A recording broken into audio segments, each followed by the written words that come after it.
Hello and welcome, heroes, to the Crit Academy. I am your host, Justin. And I'm your guest, Austin. And I'm your co-host, Ian. This podcast was created to provide you, our heroes, with new and reusable material for both players and DMs. We hope to inspire you with creative content that you can bring with you on your next adventure. Our show may not be suitable for young children, but neither are our D&D games.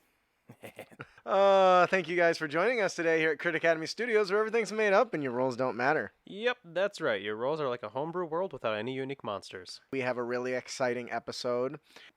Our main topic today is Monster Manual Expanded, a platinum bestseller on the DMs Guild that's all about monsters. And as a guy who loves monster variants and custom monsters, I'm going to say it is full of treats and candies. Absolutely. I was foaming at the mouth at some of these. I was like, oh, these are so cool.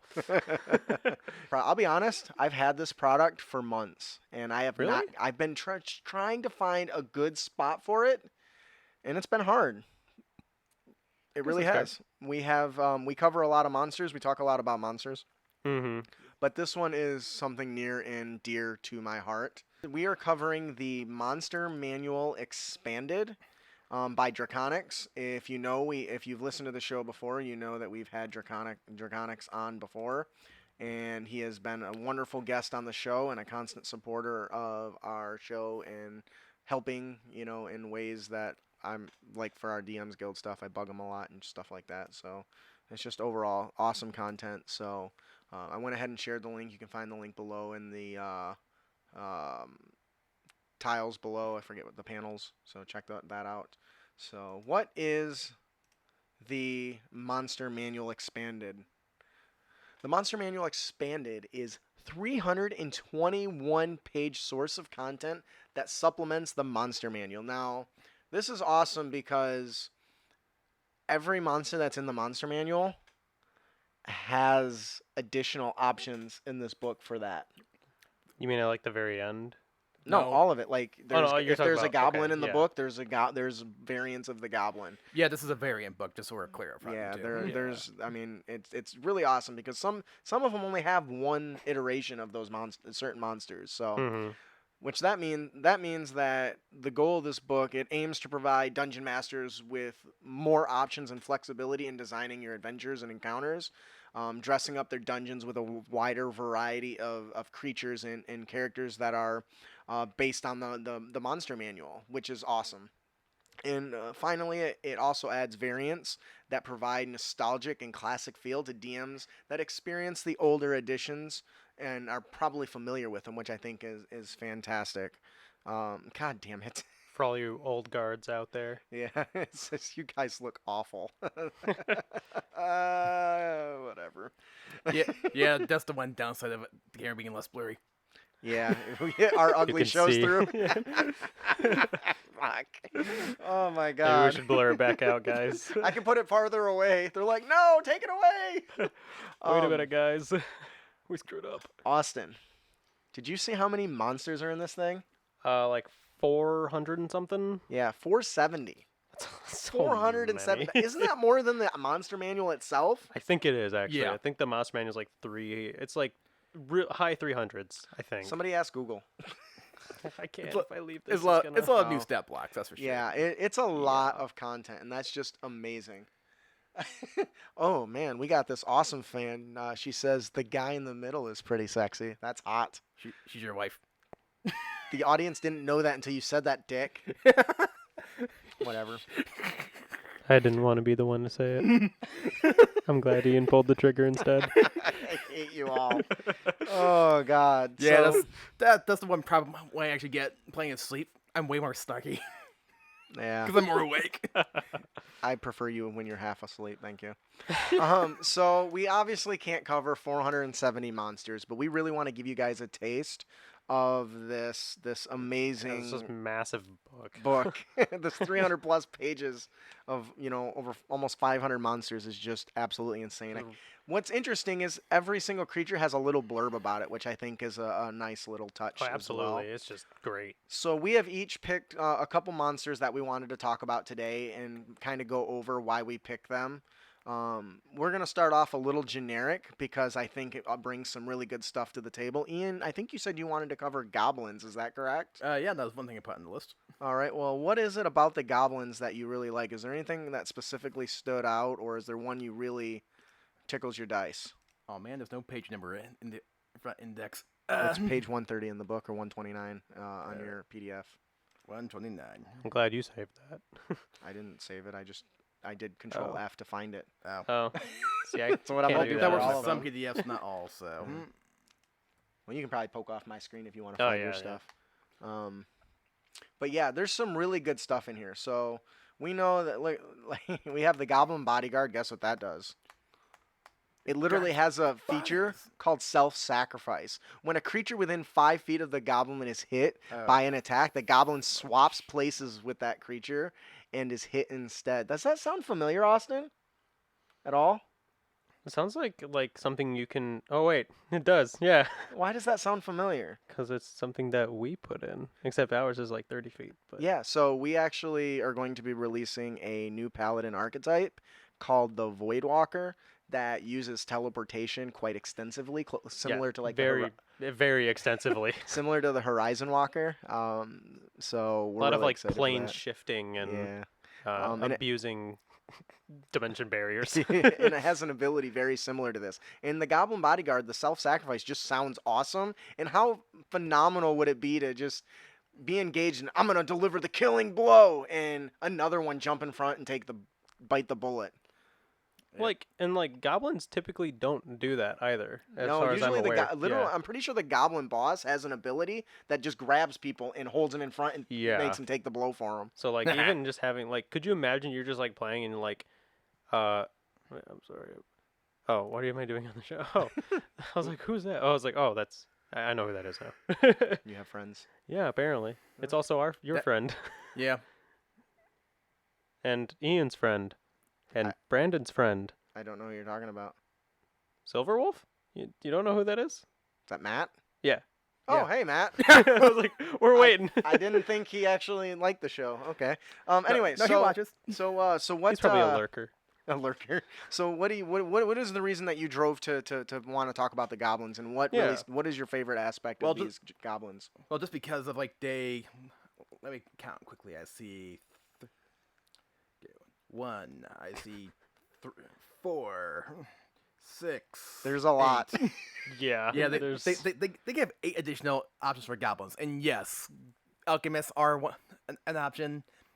The bodyguard we covered, that's an it's option. so crazy to me. And yes, the chieftain does use allies as a meat shield. The black blade is basically a warlock hex blade in goblin form.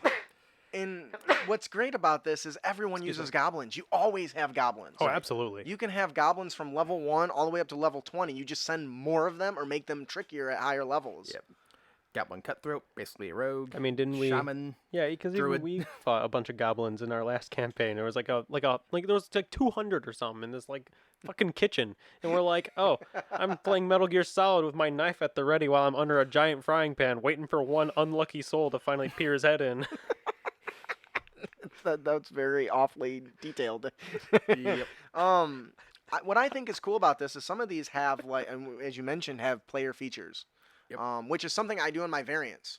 If you haven't seen that, a lot of my variants, I give them other monsters' abilities, or I give them player options. I give them Mhm. feats. I do all that stuff because, honestly, if a player can specialize in a halberd and sentinel, why can't a monster?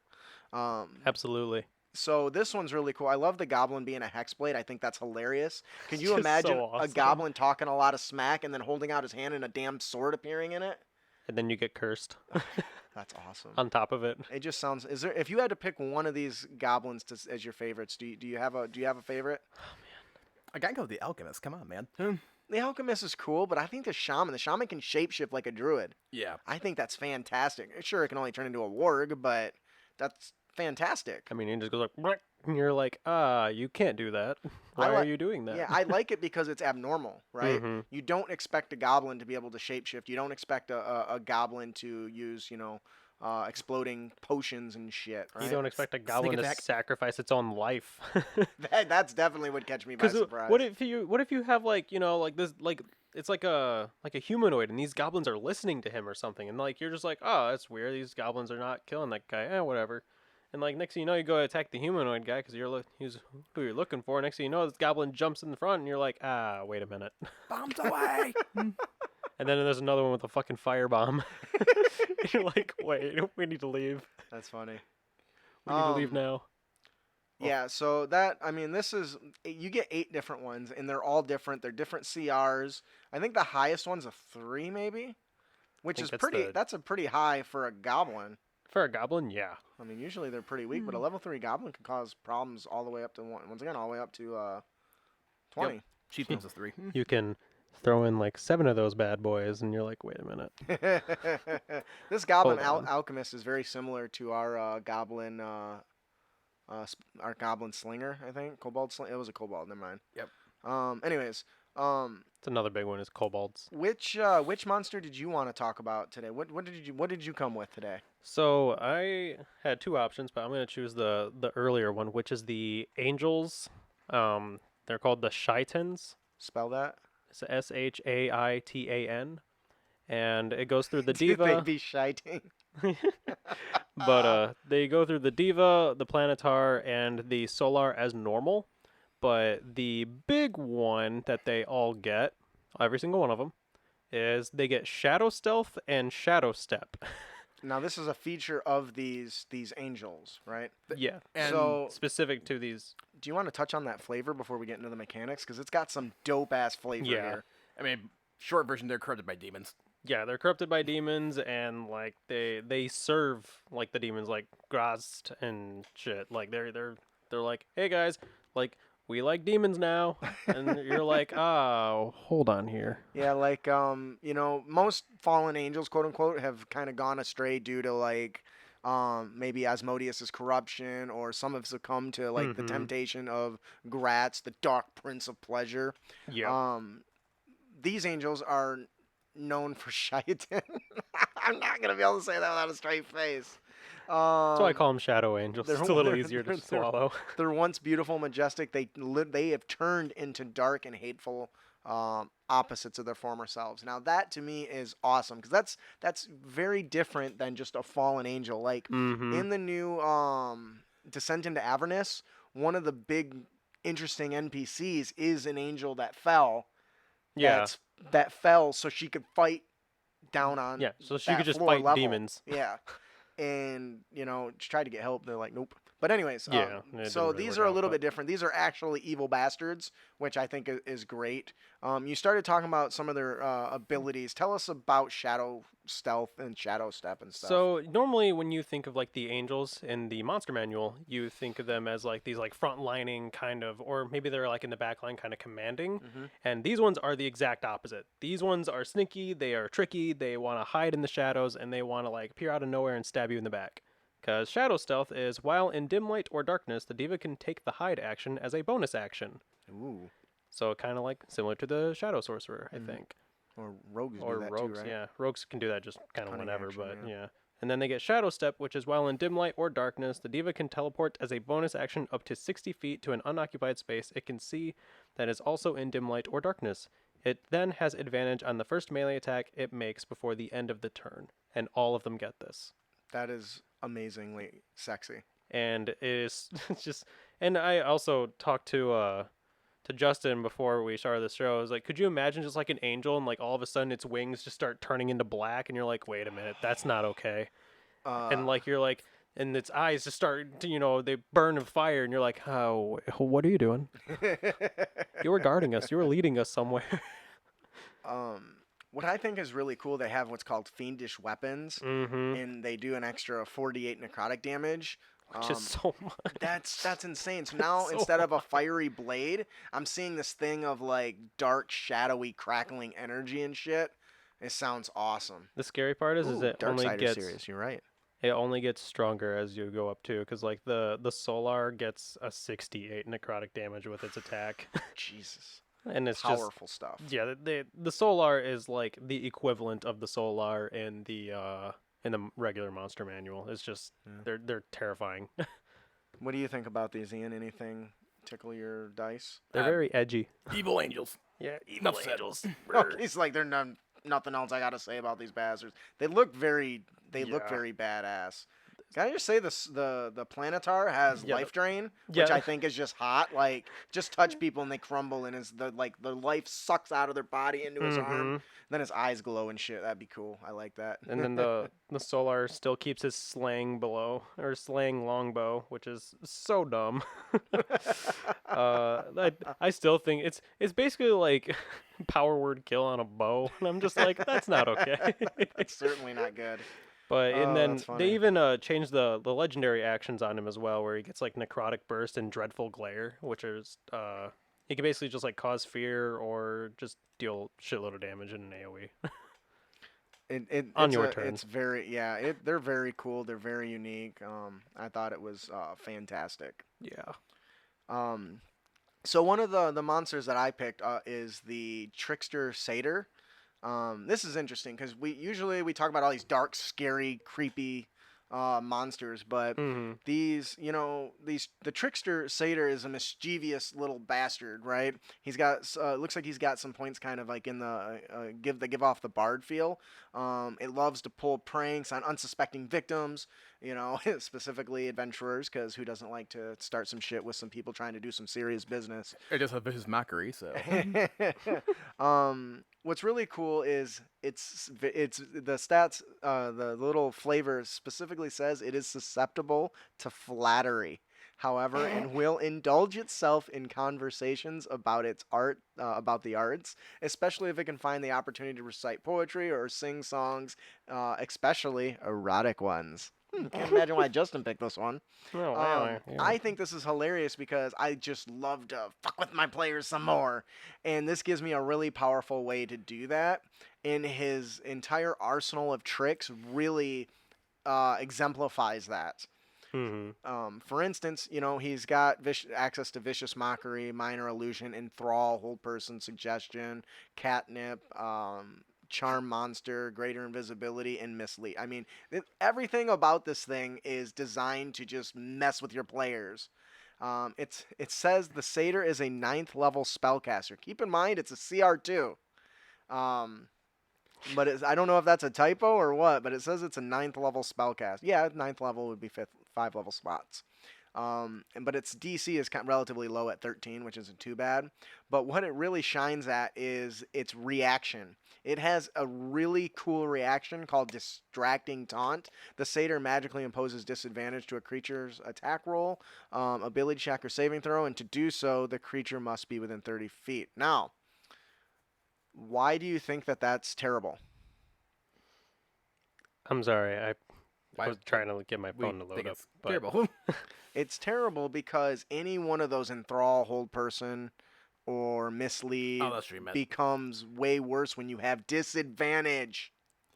That's true. That's very true.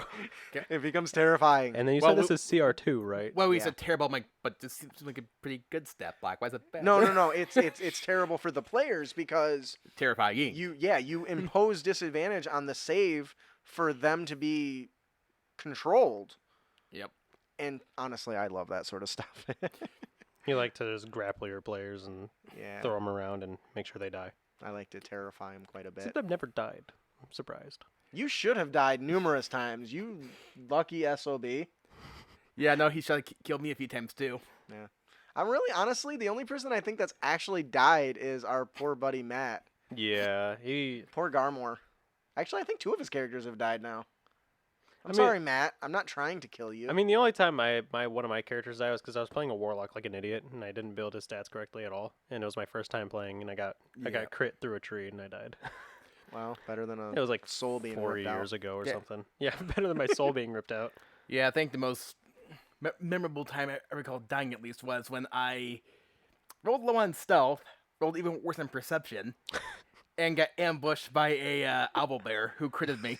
Those things are effing huge. How do you that's really bad. Holy Oh, shit. You must have been like got the I got the one shot squirts or basically. something. Oh yeah, you probably Autobot's taking a fucking. shit. That's fucking sorry, rough, Matt. buddy. It's like what just happened? Holy hell. It's like He's like, I just rolled the dice, man. He's like, I'm sorry. That's the way it goes. Sometimes your fate is controlled by the dice. Absolutely. Ian, do you have another monster you want to talk about? I mean, there's so many, and the art is really nice too. Yeah, can we talk about that real quick? Sure, Actually, jump how right on just it. amazing the artwork is. Like they have artwork for almost every goddamn thing in here, and it's just all really well done looking. Yeah. Well, it's not. I like some of them are in an older art style. I like the. It looks like they're like Come like on. old painting styles, which I think are fantastic. But yeah, look, and it's laid out really, really well.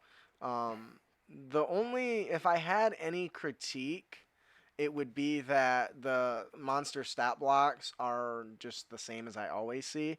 Like, I'm so used to Dragonix's awesome work that I think that he, at this point, maybe coming up with a new stat block style would have been a nice touch. Yeah, but inversely, he did how many of these things? Yeah, that honestly, I think that's probably why. It's just like I'm doing 470 of these. You're getting the generic stat block. I do notice the lines are a little scribbled on the side, which I think is a nice little touch. But, anyways, did you have another monster for us? I did. It's not one that's on the list, but I do want to give a shout out to the Aboleth Overseer. Okay, and why are we giving a shout out to the Aboleth? Well, Aboleths, I think, are underrated creatures. They're normally CR10, but the Overseer is like, he outright enslaves players and is a manipulator. I think I read this one briefly, and yeah, it just And this one's a CR20. it's just Yeah, powerful. you're with me now, and it's like, oh yeah, Come Cool. with me if you want And to it's it. live Yep. a He, life of servitude. yeah, he gets like a mucus cloud, and anything that hits it in melee has to do a 16 con saving throw, and then they fail their disease for up to 4 hours, and the disease is they can only breathe underwater. So, for those people so who have fucking not actually got the pleasure of playtesting or experiencing our adventure, our underwater adventure is 100% based around the Aboleth mucus. Yep. Oh, and they also gross. have probing telepathy and they essentially learn each creature's greatest desire. And that's how you manipulate them. Yep. And they So- got hallucinatory terrain, a lot of attacks. They can enslave. Yeah, it's a real mind f. I think some of those abilities the one already has. Oh yeah. And psychic. Oh, that's a psychic drain is a legendary action. So, you were just one thing. stuff. One thing that I kind of want to talk about monsters that we see a lot of, right? Like the owlbear is iconic, right? It's something that is in a lot of adventures and is very common. Did you and- just say an owl bear? Yeah. owlbear? What the fuck? You've never seen caught an an owlbear? owlbear? I've never fought an owl bear. I just talked about them. Yeah, they're That's like- what occurred to me. Yeah, they're like. But yeah, but I mean, like, I've never fought one. Yeah, they're pretty common. They show up in a lot of adventures. They didn't show up in our giant adventure, but No. they showed up in our last one, I think. And you don't screw around with these things. But yeah, they Dragonix goes through and gives us 4 new examples of these, and I specifically want to talk about the iron feather owlbear. If you don't know, owlbears don't fly Nope. at all until now. That sounds like a very not healthy concept. It has a dope ass ability called wing cleave. The owlbear unfurls and sweeps its wings across, and every creature within 10 feet must succeed a save. On a failed save, they take damage, and it's basically like a massive AoE strike. Mhm. But what tops it off is they gave the damn thing called Iron Feather Spray. The owlbear flings razor sharp feathers in a 30-foot cone, and each creature has to dodge them. Now, to me, that is awesome. That's very much Angel from X-Men, Dodge! Yeah. where he like just flaps his sure. wings and the damn metal feathers come flying out. It's just dope as hell. Fucking dart inside you. And I thought it was just a really nice touch for the monster. It basically is a breath weapon reskinned as something else, which is fantastic. Although the Winter Mhm. Claw has a cold breath. There it is. So yeah, the Winterclaw owlbear has cold breath. So he tied some of that really cool flavor into the name, into the features that it can do, which I think is dope as hell. And we got this monstrosity as the dire owlbear. There's so much in here, and they've got so many That unique. sounds so terrifying. It's CR8, so Oh, it's not as bad as I Yeah, was thinking. But I'm now gonna have to gonna put in a dire owl dire. bear I'm on gonna put a dire owlbear just for you. in Avernus. It was set in hell just because no one was like, "No, this can't exist on the material plane. Fuck that." Send it to hell. Where Descent of Avernus is going to go. I'm really excited for I'm this. so stoked about it. The patrons, I did a little discussion on it for our story time this month. I think it's coming out in a week or so. Yeah. It's close. I think some people got it already. No, it's coming out in about 10 days. I am seeing reviews for it, so. Yeah. So we have a big list of monsters here. I don't know that we're gonna go through all of them. I think we'll pick two more. I want to talk about the vampires and the battle horror. Do you want to tell us about the vampires? Yeah. Austin, and They're why on you picked it? page, I think 276. I can't tell because my I got thing it. I can just blew search up. it. It's So. fine. So what is it about the vampires that really tickles your dice? So on the vampires because I always compare it to the regular monster manual because that's obviously where they came from. They kind of give you some generic stuff, which is like, okay, yeah, like it's stuff you can work with, and obviously you could save the giant. Oh my fucking God! There literally paragraphs of is an text entire page dedicated to the dedicated to vampire Lord called the And- Blackguard. Challenge and- 19. Yeah, And- and the and- reason it is challenge 19. And when I say the entire page, it is literally the entire page. I think it goes a little further too.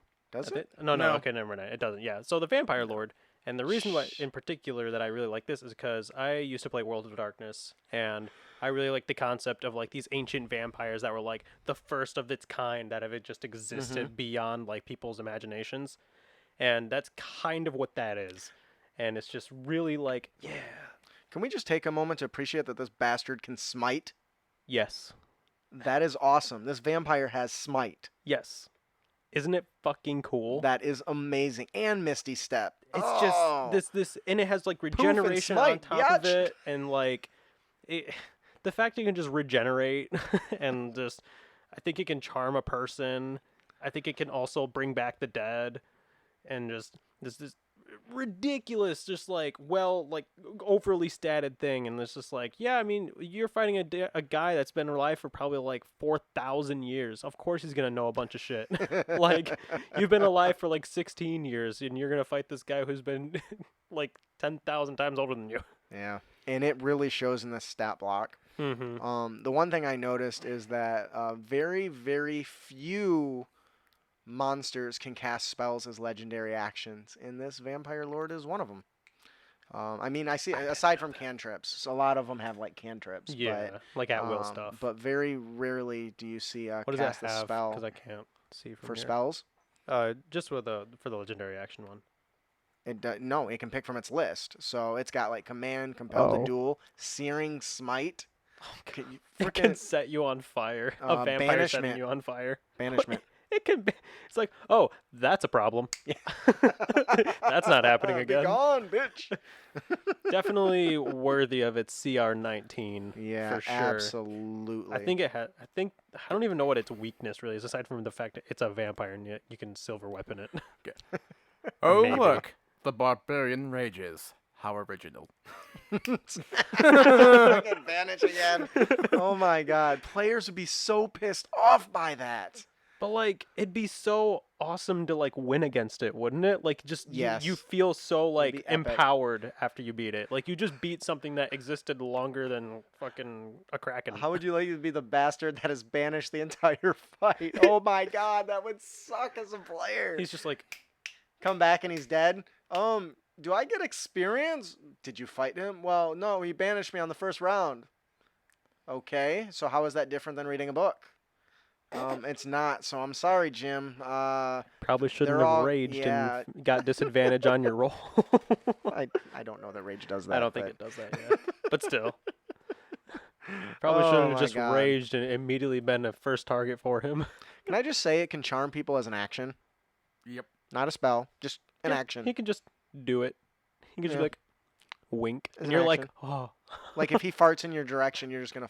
It's gonna be like one of those. What's his like charisma stat? I'm pretty sure it's fucking up there. 18. 18. Oh, okay. Pretty good. Yeah, it's So, not as but high all as of I his thought it stats are pretty good. 20 for strength, 18 for dex, 20 for 20 con, con. 17 for int, 19 for whiz, and 18 for charisma. was. Yeah, he's a big dude. Oh, that's funny. But again, that's why I was just like, yeah, like I love big boss monsters. Yeah. And I that's why I hope to eventually get to those epic level campaigns, and actually start fighting some of them because I'm like, oh, that's what excites me when I get to that part of stuff. Yeah. Is there any particular monster you wanted to talk about, Ian? Trask. Okay, let's talk about the Tarask. I forgot about the Tarrasque in this. Well, the Tarask isn't a very terrifying monster in the original. It's supposed to be anyway. I've got a long rant, and I was going to go on it, but I'm going to save that for a story time because I have a long rant and justification of why the Tarask is terrible. Not because you can kill it with a low-level flying player with Eldritch Blast, Yep. but Just mean fly just like above the- it of its melee range, and you're good. yeah. Well, There's- can't it resist magic? If it can't touch you, who cares? Yeah, you can, even if you hit it for 1 damage, you could just be in a long, drawn-out No, fight. I guess you're right. Yeah. Just it's like being stabbed with a needle. It Until doesn't you it doesn't die, yeah, yeah. it doesn't Ugh. really hurt him that much, but eventually So does this Tarrasque fly? No, but they did give it disintegration breath. that's what it was missing. It was missing Godzilla's breath weapon, which is all I Oh. would have given it. What is that the only thing that they gave it though? Can you stay a player as a vampire? I would love that. That depends. Can just yeah, contract vampirism? in Adventure League, that's a no. If you become a vampire or a werewolf, you forfeit your character. That's rough. Yeah, because it makes it imbalanced in your favor. Because I guess that's fair, you yeah. get some powerful traits. It's not freaking Elder Scrolls. Yeah, where it's fucking you step out in sunlight and you're like, oh yes, I take minus 50 health, magic, and stamina, and I can't regen.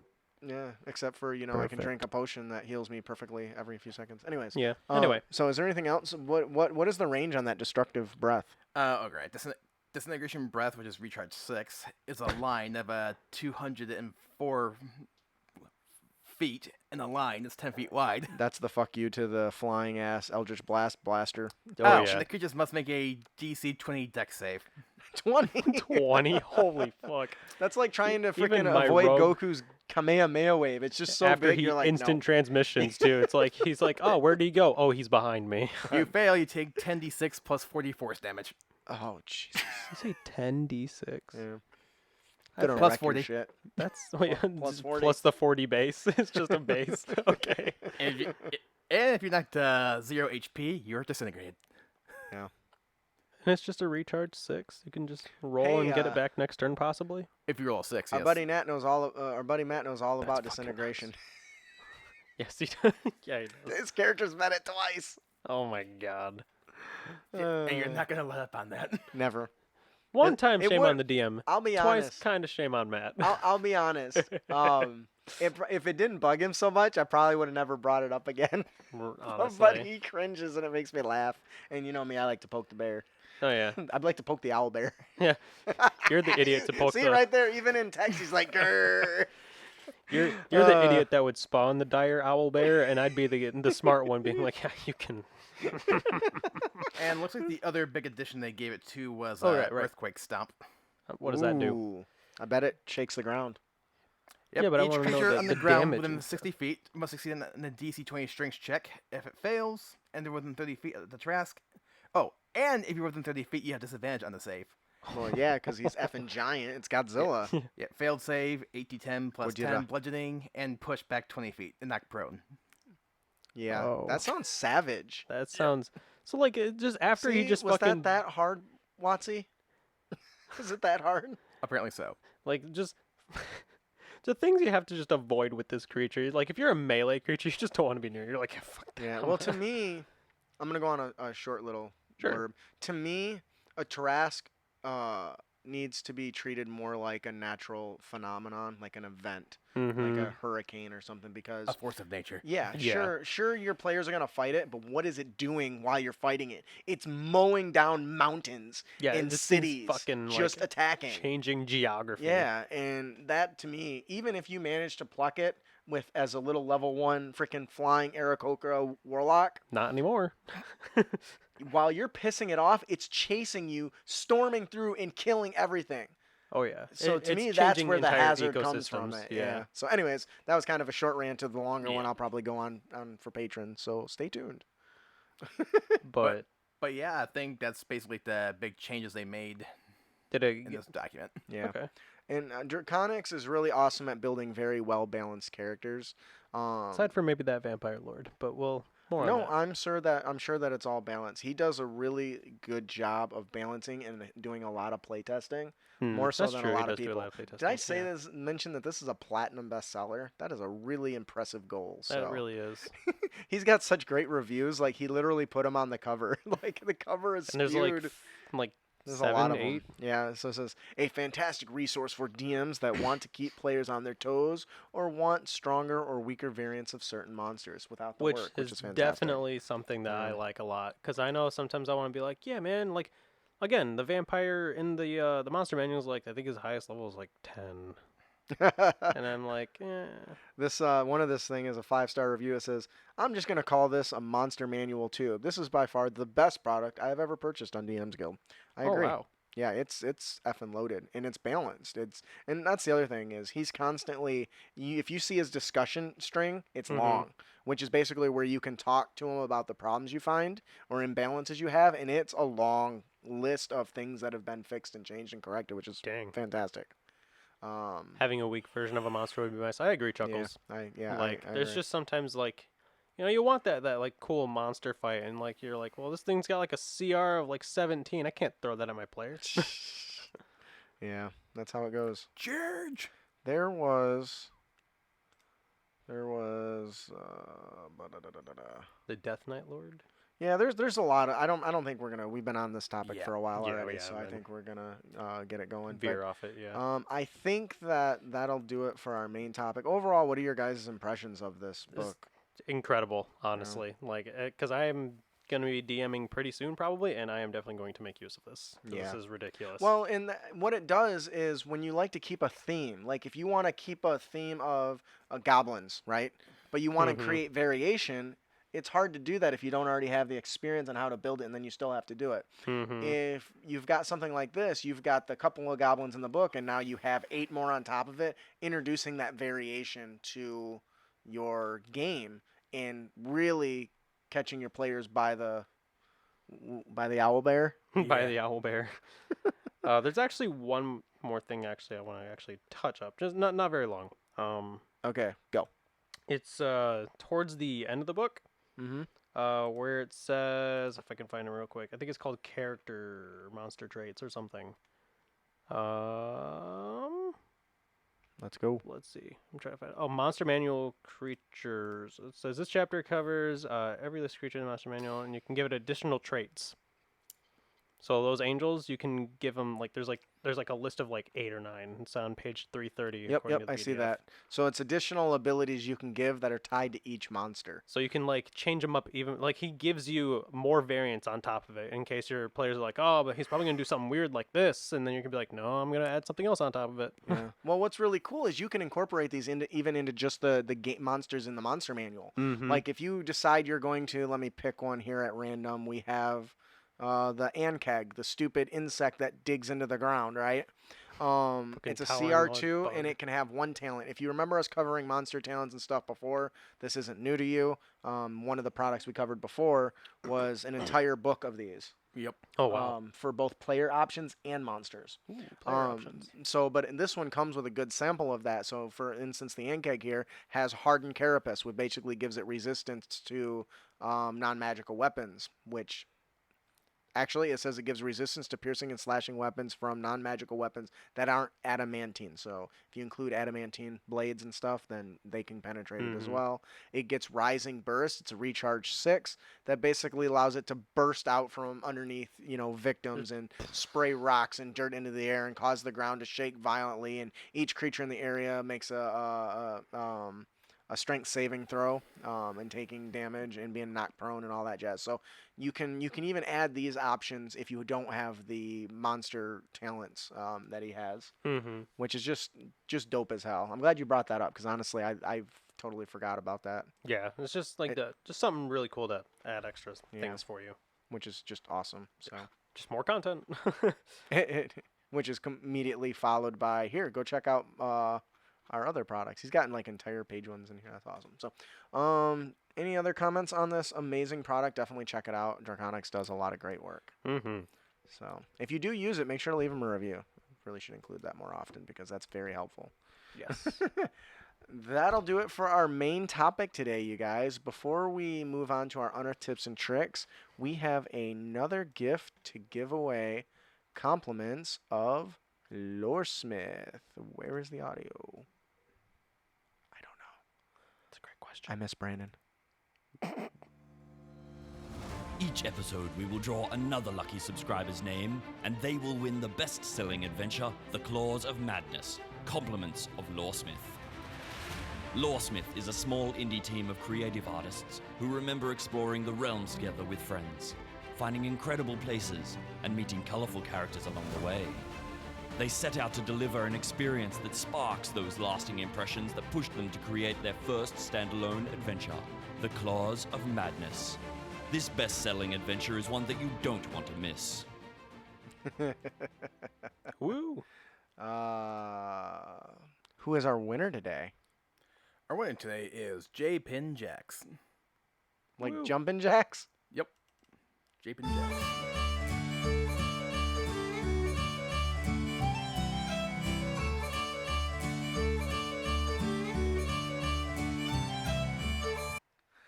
Congratulations, Jumpin' Jacks. If you enjoy the adventure, please leave Loresmith a review. Woo! Austin, if they'd like to leave if they'd like to be entered to win products, how can they do that? Oh, just go to our website at critacademy.com. There it Is that is. Okay. Yep. There's a little button you can subscribe to our mailing list and be entered to win. Yeah. You can also follow us on Twitch and Facebook and YouTube and All that good stuff. YouTube and Twitch actually. Yeah, that way. All right. I got this in a different folder, so I couldn't find it for a second. And now, what you've all been waiting for. Our Unearthed Tips and Tricks segment, where we bring you new and reusable material for both players and DMs. That is the dopest shit ever. I really, really believe that.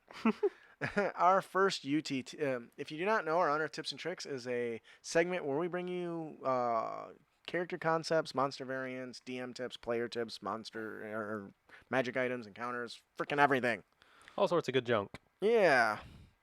We like to tickle your dice. Keep you happy. Our character concept today comes from Lanoren on Reddit called the Battle Butler. The Butler, play a butler to support a noble PC ally. So this is similar to you guys remember when we had the Kobold God one where it worshipped one of the other players? Yep. That was the Dragonborn. This is something like that, but instead of worshipping the person, they're your master. This becomes a more heavily supportive of that particular PC as opposed to others, but you do that by taking the Mastermind 3 levels into Mastermind. If you don't know, Mastermind allows you to take the help action at a range, which is super useful. So crazy. Yeah, and you can reflavor it so many ways. Like, Master, there's a guy. You should hit him right about there. yeah, I see more like him pulling out like food or something to serve his master and say, "This is my master's favorite dish" as a quote unquote distraction. He loves sushi. He pulls the top off and it distracts him to get stupid stuff like that. Yeah. And then the rest is Lorebard. Who are you? Why, I am the butler, and I do the things that are expected of one. I answer the door, I cook all the food, and I take out the trash. I like that reference. That's It's a good awesome. one. It's It's a great reference. pretty fantastic. So you take the Lorebard after you do Mastermind 3 levels. The rest is Lorebard for huge bonuses. The primary goal will be using the help action. I think this would tie really great with a rogue, giving ranged advantage to pretty much anyone he needs it to. You get cutting words, so if they decide they're going to attack your master, you can insult them and distract them and say, "How dare you, good sir?" Stuff like that, and of Your course, mother was a dirty whore. prestidigitation and mending make chores a breeze, and of course, adding like the cooking tools proficiency for meals, and now you are a fantastic battle butler. I see, sir, your reputation precedes you, and yet I'm more disappointed than I expected.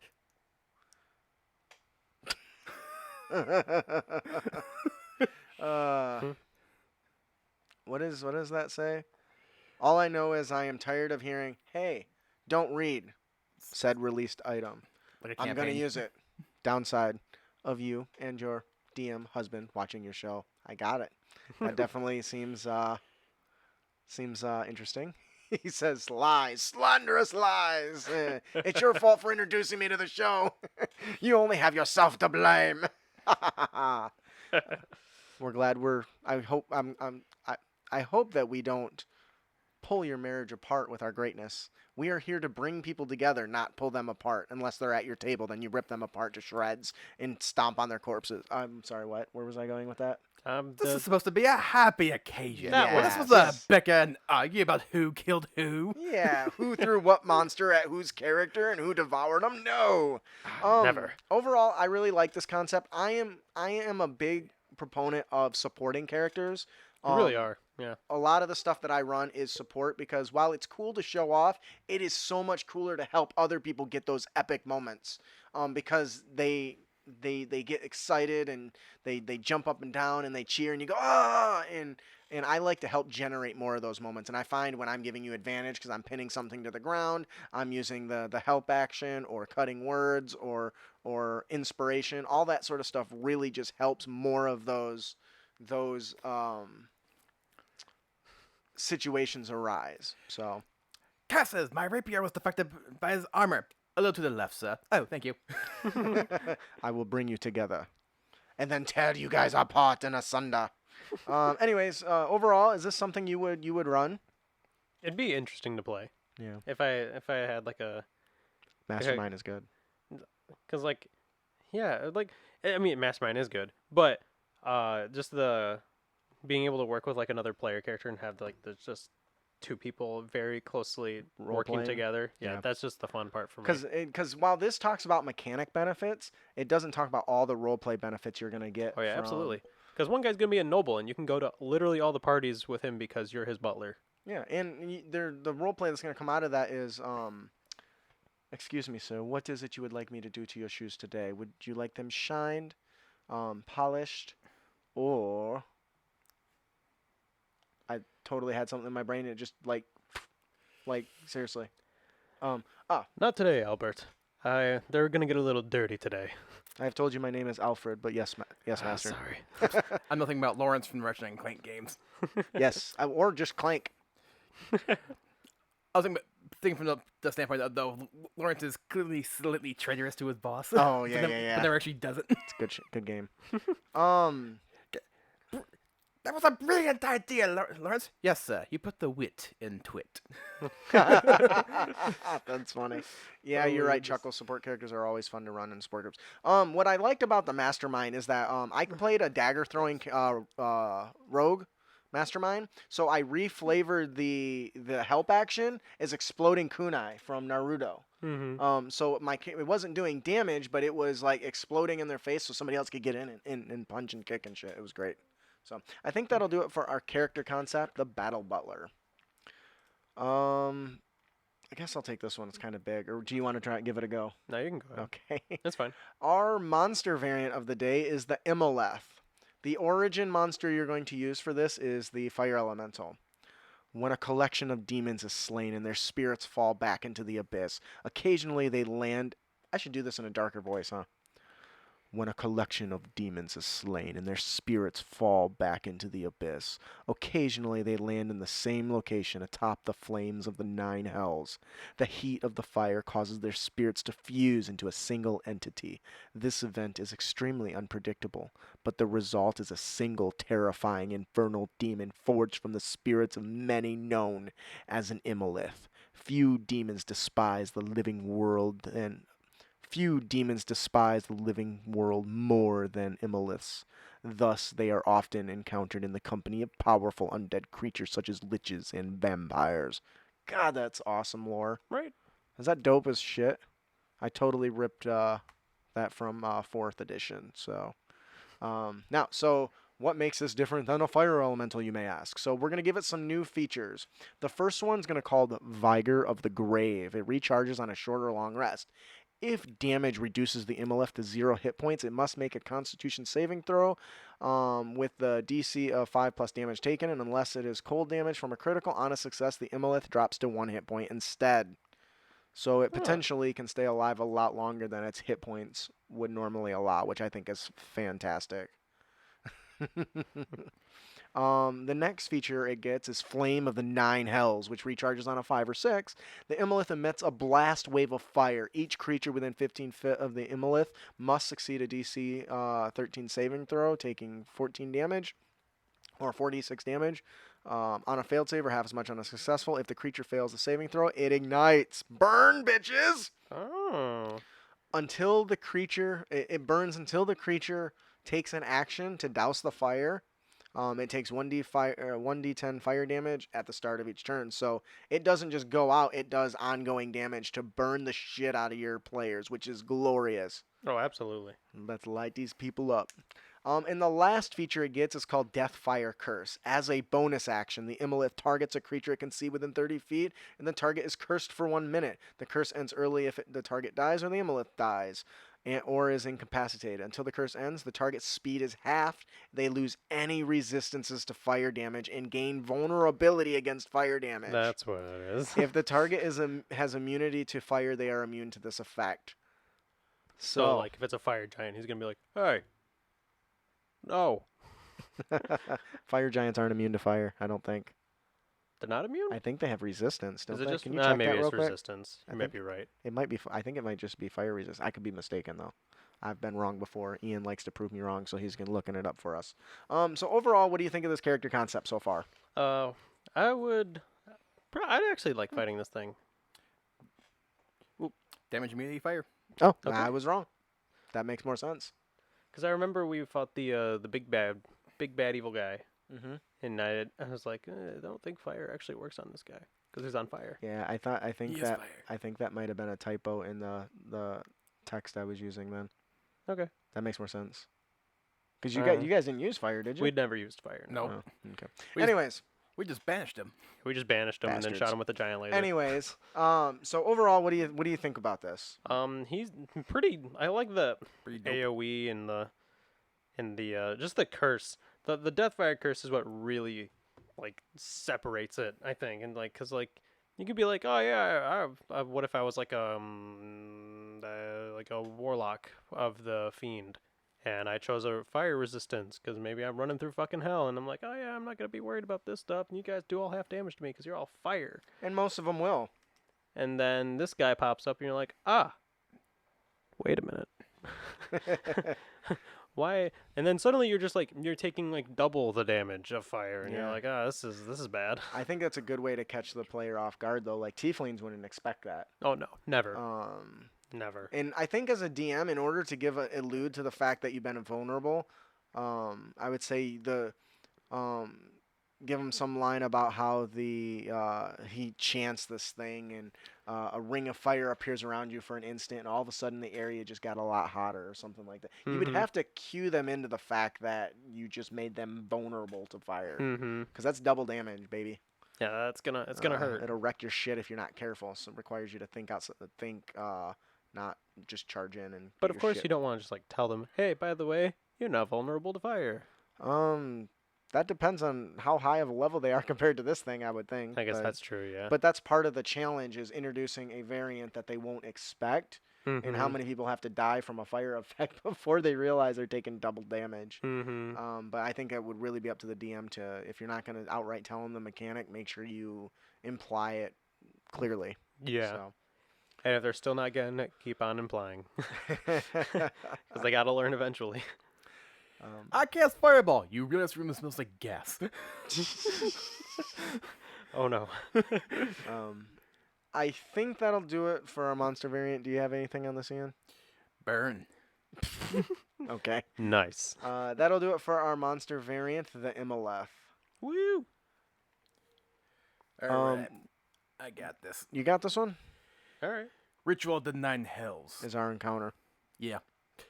A combat encounter tied to a Jarek ritual to summon the Pit Fiend. Ooh. I love this encounter so much. The cultists aim to summon a pit fiend from the Nine Hells to wreak havoc on the material realm. The appearance of the magistrate and the PCs have rushed their plan. Even so, they are nearly done. They have formed a magical circle with a complicated glyph of summoning with a bowl of blood at its center. Keep track of each time a minion spends an action to chant. When that count reaches 16, the ritual is completed, and a pit fiend from the Master Manual, page 77, appears. It doesn't bother fighting, instead heading to the surface and flying off to wreak carnage. All creatures must save against its fear aura. The cultists and its allies have advantage. If the PCs defeat all 4 lackeys before they can chant a total of 12 times, the mysterious visage of a pit fiend appears in the center of the Black Rift, howling the PC's name in fury as the portal closes and disappears. A creature who succeeds on a DC 14 Intelligence Arcana check can tell you how to close a ritual. Wow, that's a poorly worded sentence. A creature who succeeds on a DC intelligence check learns the ritual can be slowed by tipping over the blood bowl, Yep. adding to the number of chants needed to summon the fiend by 4. Yep. That seems fine to me. Yep. No, I was talking about the sentence before that. Oh, Yeah, a character That's not succeeds on a mid-sentence DC. A character who succeeds on a DC 14 Intelligence Arcana check can tell how close the ritual is to completion. Oh. So you can tell them how many actions are left. yeah. I will reevaluate that though for you. What do you guys think about this? Oh, I read it as close, not close. That's why. Oh, okay. That's what threw me off. Yeah. Curse you, English language! Everything's so. It's spelled right though, right? Yeah, it is spelled right. You're fine. Yeah. But English English sucks. English. really It's does. not a language. English. It's 3 languages. Actually, sitting on your shoulders wearing a jacket, pretending to be a language. It really is. All right. So overall, what do you guys think about this? Anything involving a pit fiend is an automatic 10 out of 10 for me. Yep. But Clearly, you have a hard on for pit fiends. I just like demons and angels being involved in shit. So Oh, you're gonna love. that's why the I'm Descent ready into for Avernus. fucking Avernus. Me too. I'm so fucking ready. Um, But what I really like about it is, it's a time limit. You gotta Yes. act quick. You gotta act fast. And this encounter could just be the 4 chanters, or maybe it's the 4 chanters, and maybe they got some bodyguards in front of them. Or that's kind of what I envision. I envision they've got minions or something running around.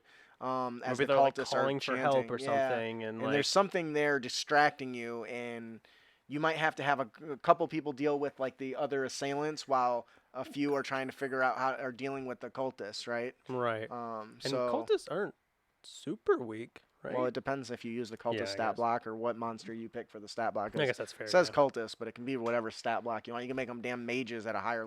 Pick the mage, which is like CR6 or something. That's true.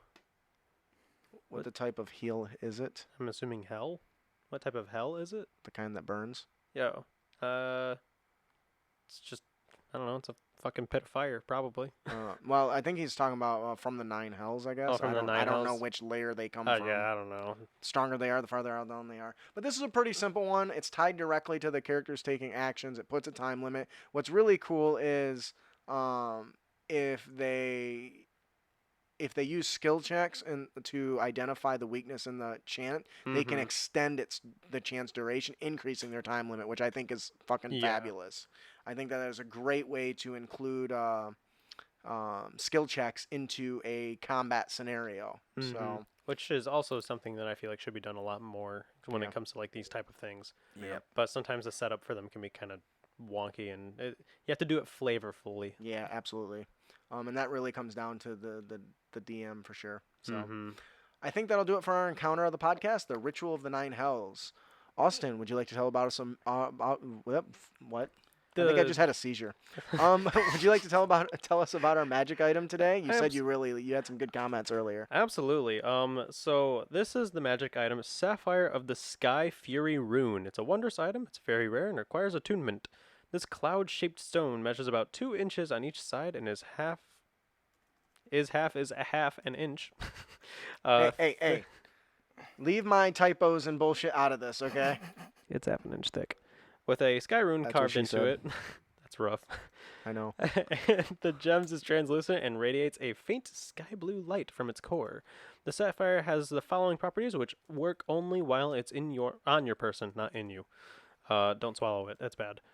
That's what You she can cast the Gust cantrip from Sanithar's Guide to Everything. said. You get Wind's Ally. You have advantage on all saves against wind effects, magical or otherwise, which is really handy, Yeah. especially if you're falling. Speaking of falling, you can cast Featherfall on yourself. You can't use this feature again until the next dawn. So if you're falling from a sky boat, you'll be okay. And then the Gift of Wind. You can transfer the Sapphire's magic to a non-magical item, a weapon, or a suit of armor by tracing the sky rune there with your finger. The transfer takes 8 hours of work that requires the two items to be within 5 feet of each other. At the end, the sapphire is destroyed and the rune appears in a sky blue on the chosen item, which grants the benefit based on its form, which has a weapon and an armor variant. Would you like me to go through them real quick? Yes, there's only 2. Okay. The weapon is now a very rare magic item, or magic weapon, that requires attunement. Fury of a high storm surrounds the weapon, occasionally lashing out at your enemy. When you roll a critical hit, make another weapon attack as part of the same action. This would be really good on that champion we talked about earlier. Yeah. And then there's the armor component, which a piece of armor is now a very rare magic item that requires attunement. The armor acquires 1d4 charges. You can use an action to spend a charge to create a funnel of wind surrounding you with a 5-foot radius until the end of your next turn. The funnel moves with you. Each creature within its area must make a DC 14 strength saving throw. A creature takes 3d8 bludgeoning damage on a failed save, or half as much on a successful one. The strong wind keeps fog, smoke, and other gases at bay. So if you're running through a poison fog, you're probably going to be okay. Probably. Keeps. Small or smaller flying creatures or objects can't pass through the wall. Loose, lightweight materials brought into the wall fly upward. Arrows, bolts, and other ordinary projectiles launched at the target within the wind funnel or behind make attacks at disadvantage. Creatures in gaseous form can't pass through it. The armor regains all expended charges daily at dawn. If you expend the armor's last charge, roll a d20. On a 1, it is done. That's really long-winded. Sorry. It's okay. But again, like I am killer for like enchantment styled magic items, and this is because this is the conversation we had, and I'm all about giving that like having those options available to me. So I can either make my weapon really badass and cool, or I can make my armor just fucking like an arrow's flying at me, and it's like. Yeah, and it occurs to me I meant to readjust that to 2 charges per use. So you can definitely get 1 use out of it and potentially 2, but you might lose it. Yeah. But anyways, this is a play on the Skyrim? the Storm King's Thunder. I couldn't think of what it was. Storm King's Thunder. In Storm King's Thunder, they have runes in them, and I wanted to expand upon that. And I was playing World of Warcraft, and I saw a shaman, and I thought Wind Fury. And since they've got unique names, I basically named this thing the Wind Fury, which is why when it's on a weapon, you get another attack. But it's called Sky Fury because that fits the theme thingy. But Question yeah. about the magic item. So if you get, just saying, if I was playing a champion and I somehow got 2 crits, does that mean I'm attacking 4 times? I didn't put a limit in it because the odds of that are low. So go for it. Okay.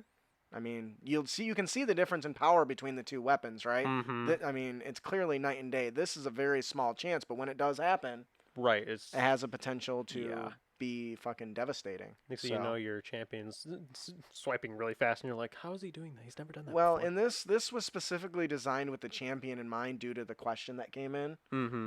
So I thought it would be nice to include a magic item that would support the person who can't fly. Without making him able to fly. Yes. That's the big one, guys. For all you guys at home, don't make your champion fly. That sounds like a terrible idea. What do you think, Ian? I think it's a pretty versatile item. You have a lot of options to use it. Thanks for the input. I think that'll do it for our magic item, the Sapphire of the Sky Fury Rune. Woo! Our Dungeon Master tip is restricting class access. Now, anybody that listens to the show knows that I do not restrict anything from my games. Now, that being said, I am not opposed to to the idea of the DM restricting stuff to certain aspects. So, I think I got this from the D&D 4e DMG, and it says, without changing the way a class functions, you can root it more firmly into your homebrew world by associating it with the class with a particular race or culture. An example, WotC actually did this in 5th edition with the Bladesinger, did they not? Yeah. The Bladesinger, I think, can only be elves. Which I was not really a fan of. Right, but there is call for that because it's something unique and secret to their certain orders, right? Right. Yeah. Okay. So in this example, you might decide that bards, sorcerers, warlocks, and wizards represent the magical traditions of the four different races and cultures. So bardic colleges might be closed to everyone except for maybe elves. Maybe that's elvish magic sort of thing. Dragonborn might be the only creature capable of becoming sorcerers, and all warlocks are might be humans because maybe that's the only way for humans to acquire magic. They have to make a pact with Some creatures being, of power. Yeah.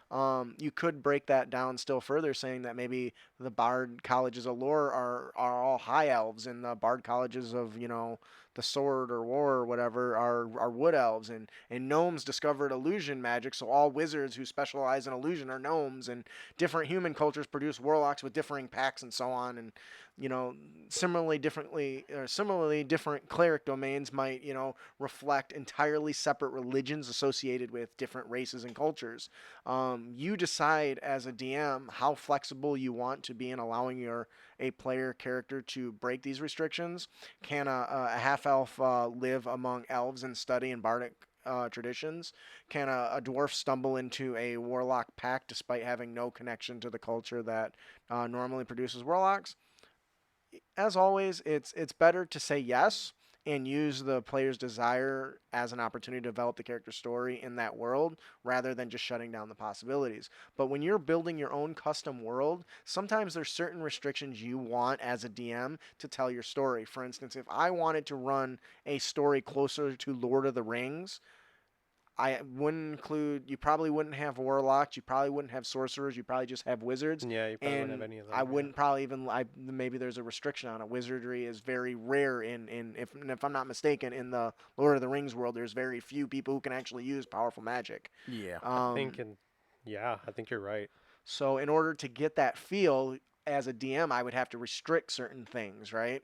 And some people do that. Now, me as a DM, if I still wanted to run that and a player said, hey, I want to run this, I would let them, and I would find a way to make it work in my world and not say no. But that's me. But there are some DMs that are stuck on this. So if you're the type of person who wants to limit access to something, try to tie it into a way where you're not taking away the option from somebody, but you're funneling it into a way that it fits into your story. Mm-hmm. What do you think about that? It's definitely a tricky thing, right? Yes. Yeah. I agree. Because like you obviously want the players to have that Fun. have fun, and you don't it's hard to take away that versatility and to make the world more immersive, right? Yeah. And it's a good tip, but it's a hard tip.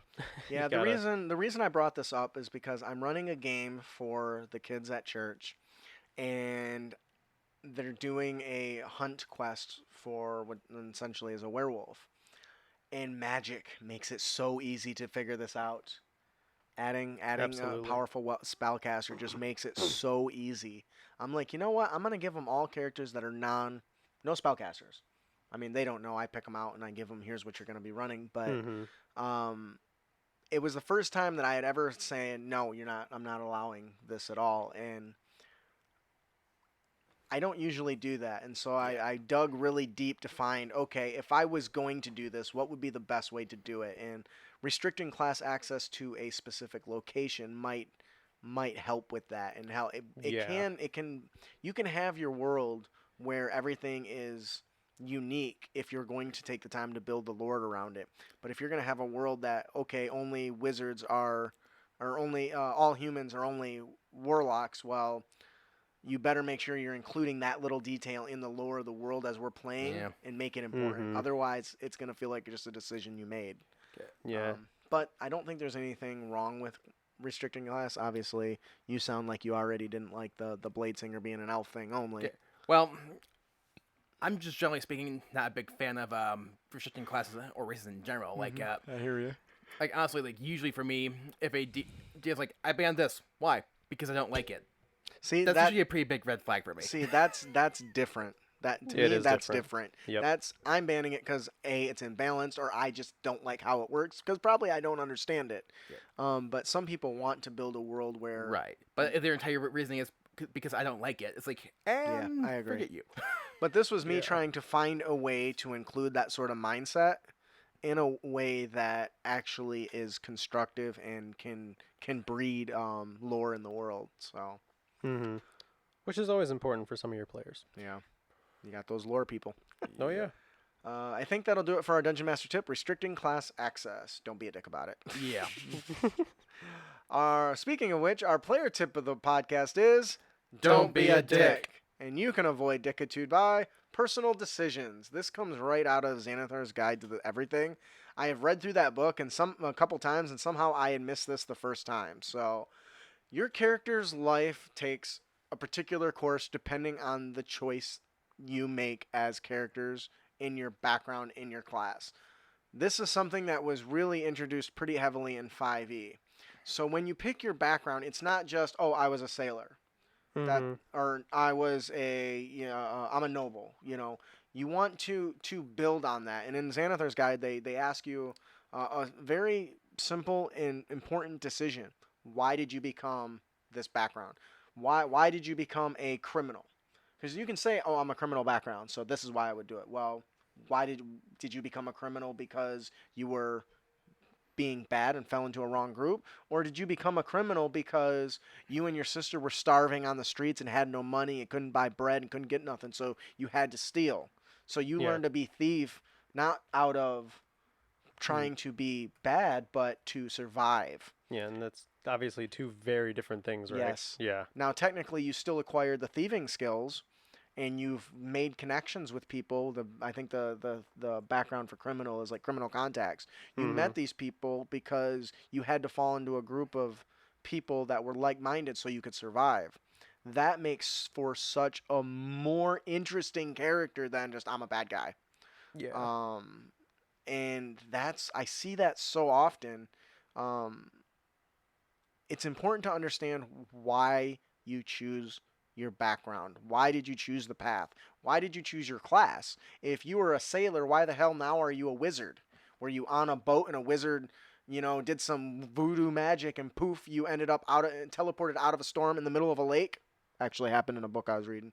But and you That's were like, "Oh hardcore. my god, that's amazing."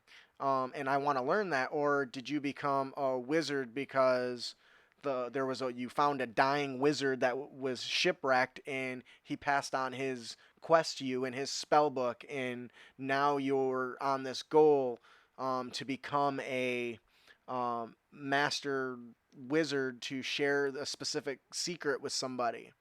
To me, those are so interesting and so much more developed than, oh yeah, I'm a sailor wizard. I know everything about boats. Oh, My dad was a fisherman. does that got anything to do with fishing? Because I know about that. I should know that. Did my character know this? Sure. You know what I mean? What do you guys think Yeah. about this? And like, I just, man, I don't know. I'm a rogue with criminal background. Let's sprinkle in Chuckle some dead says, parents. I'm a rogue with a criminal background. Let's sprinkle some dead parents in this story. Why did they die? Were they into some illegal shit, or was it an accident, Right. And I like what Wizards say out there. Give more info on your character. It may inspire the DM. 'Cause Absolutely. hopefully, my players, because I will be DMing soon, I'm hoping my players will actually expand on their background. I know one of them probably will. I'm worried about the other two, because it'll be like, they're like, yeah, I just want to play and beat shit up. I'm like, okay. And you know what? That might end up being the type of game you run. And that's okay with me. Like, I don't mind that. But it's just So- like, I hope they Oh, try a little bit. Oh, your character's a wanted criminal? Well, let's sprinkle some bounty hunters in there. that are hunting you down. Yeah, see? That it's so simple. That's one of the things that I've noticed that I do less of now that I'm running modules. Like when I was running homebrew, that was where I got all my inspiration. The hell? Not a clue. Oh, I got $1 from my wife. I feel like that's a pity dollar. Right. Thanks, Alicia. You're not getting that back. So, and it doesn't have to be super long in detailed. Oh, yeah, no. You know, for instance, I became a charlatan because after a charlatan fleeced my family, I decided to learn the trade so I would never be fooled by such deception again. That's literally 2 lines. Yeah. And it gives the DM something to work off. That guy's still out there. What if you find him pulling off a job on some people? And what's that character going to do? Yeah, what if it turns out that, that guy's not as bad, but he's providing for his family? So there gets so much layer and depth to these. Mm-hmm. And actually a criminal one's in here. It says, I became a criminal because my parents or a relative taught me the criminal specialty to prepare me for the family business. Did you stay in the family business? So this is like a mafia? Maybe. Okay. I like that. I could go with that. So maybe Yeah. you decide to run away from the mafia. Actually, what is that anime? The Shonen Jump one that starts around with the guy running around in his boxers. Hitman Reborn. His family is like a crime. He ends up becoming part of a big crime family, Huh. and it doesn't want to be. He's like, He's a hero. He wants Hey, to help guys. people. So your personal decisions of why you became your class and your background definitely develop your character. So make an effort to do that. That's just, in my opinion, it should be something that everyone does. And I don't know, like I said, I don't know how I missed it the first time reading through, but it's just precious. I'll definitely have my players looking at it when I get the chance. I didn't choose a thug life. The thug life chose me. Quite literally in that man's case. Yeah. I think that'll do it for our show today, you guys. Woo! God, I thought it was going to be shorter today because we didn't have very many. We didn't go. Whatever. Never Yeah. is. Never is. That'll do it for our player tip of the podcast. Don't be a dick. God damn it, you guys. I said it.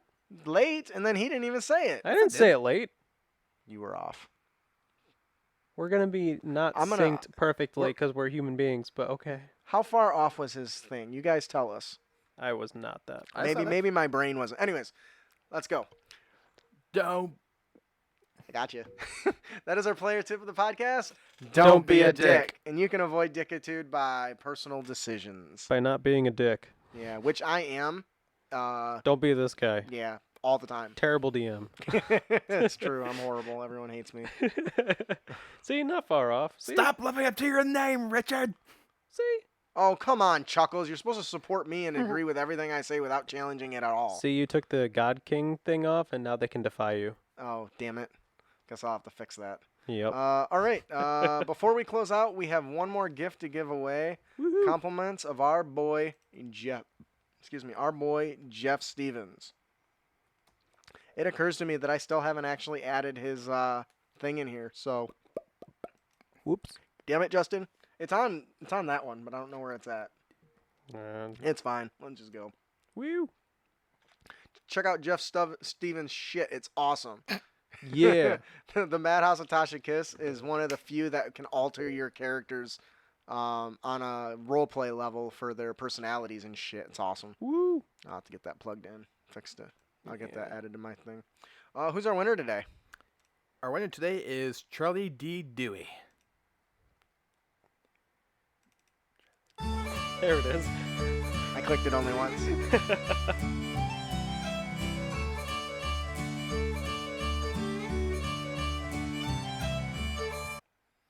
Congratulations, Charlie D. Dewey. If you enjoy the adventure, please let Jeff Stevens know. The guy is awesome. I think there's is there a Hell link yeah. down below. No, that's just Awkward pauses.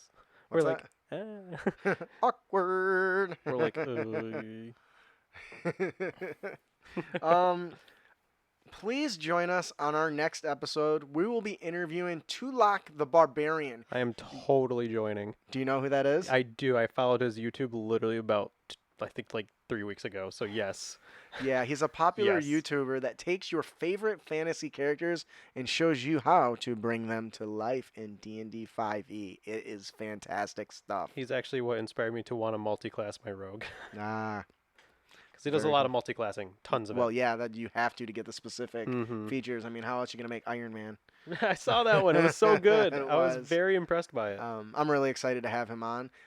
He lives in a really weird time zone, so it's very possible he might have to have the show a little earlier. I'll know more about Yep. that in the next day or so. Okay. I'm pretty sure I saw his build for JoJo. Yeah, he did a So lot. He's got a really popular YouTube channel. He's I'm super excited. This is like another. I mean, we've had some pretty popular people on, but Yeah. we're getting bigger people now. It's exciting. and like oh my goodness, some of the work he does is just incredible. Yeah, it's It's quality stuff. crazy. He really does nail on the head. Okay, now enough praise of this guy. Yeah. If you have any, I'm like starstruck for a minute. If you have any feedback on our tips and tricks or topics you'd like us to discuss, you can send them to us. Please send them to us. You can email them to us at critacademy@gmail.com or find us on Twitter and Facebook at Crit Academy. We hope you've enjoyed your experience here at Crit Academy. If you did, you can help others find the show by leaving a hopefully 5-star review on iTunes or your platform of choice. Or just send us a message telling us how much you enjoyed the show. Also, be sure to give us a like and a share. We have a Patreon.